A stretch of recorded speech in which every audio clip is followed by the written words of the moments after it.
Hello, I'm Kelsey Brennan-Wessels, and this is day 2 of ESA at the Paris Air and Space Show.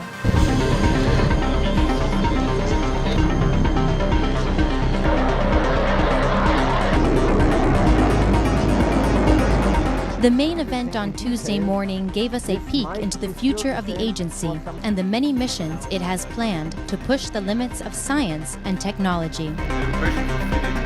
Collaboration is key to innovation, and the Paris Air and Space Show offers the opportunity to strengthen partnerships to advance space activities, such as the contract with ELV for an upgrade to the Vega C launcher system.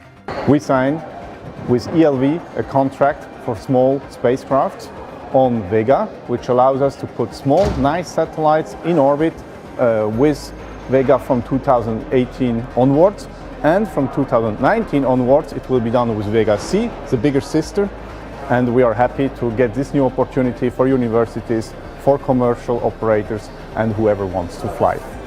Also on Tuesday, representatives from ESA and the Belgian company Space Application Systems signed an agreement that will enable anyone to send their payloads and materials to the International Space Station for research in weightlessness. This is like CubeSats but inside the space station, and rather than having to provide your own power and communications and data relay, that's all provided by the unit, the system that will be installed aboard the Columbus lab the end of next year.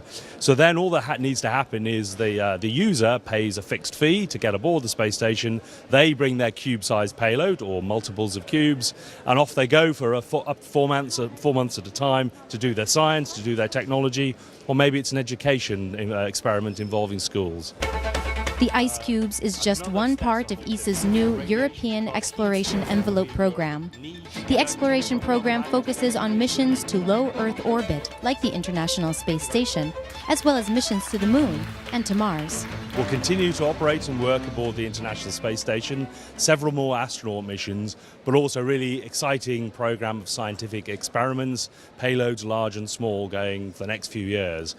We're well underway building the first service module for Orion. That's NASA's new deep space human exploration vehicle. The very first one is under assembly right now, will fly in 2019. And we're now placed the contract for the second service module. And this will carry astronauts on deep space exploration around the moon for the first time since the days of Apollo. So that's going to be really exciting. Meanwhile, we carry on with ExoMars. ExoMars 2016 is in orbit around Mars, bringing itself down to its science orbit. It will start next year doing the great science.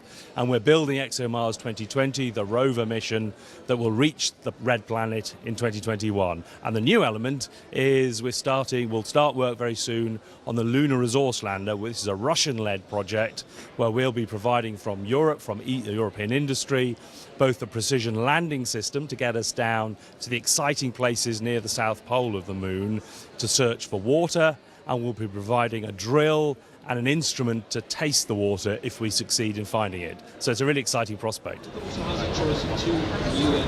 The French Minister for Higher Education, Research and Innovation, Frédéric Vidal, paid a visit to the ESA pavilion, as well as the Deputy Prime Minister of Luxembourg, Etienne Schneider.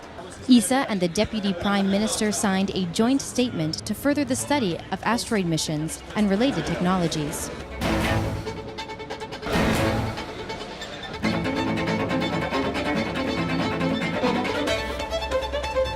On the sidelines of the Paris Air and Space Show, we caught up with the president of the French Space Agency, Jean-Yves Le Gall, who will take the position as chair of the ESA Council next month.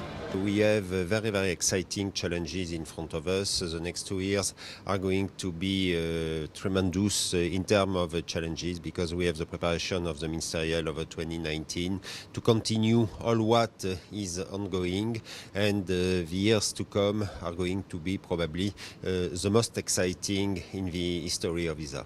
Well, that's all for today, but keep an eye on our website for all the latest, or join in the conversation by using the hashtag on the screen. Have a good day.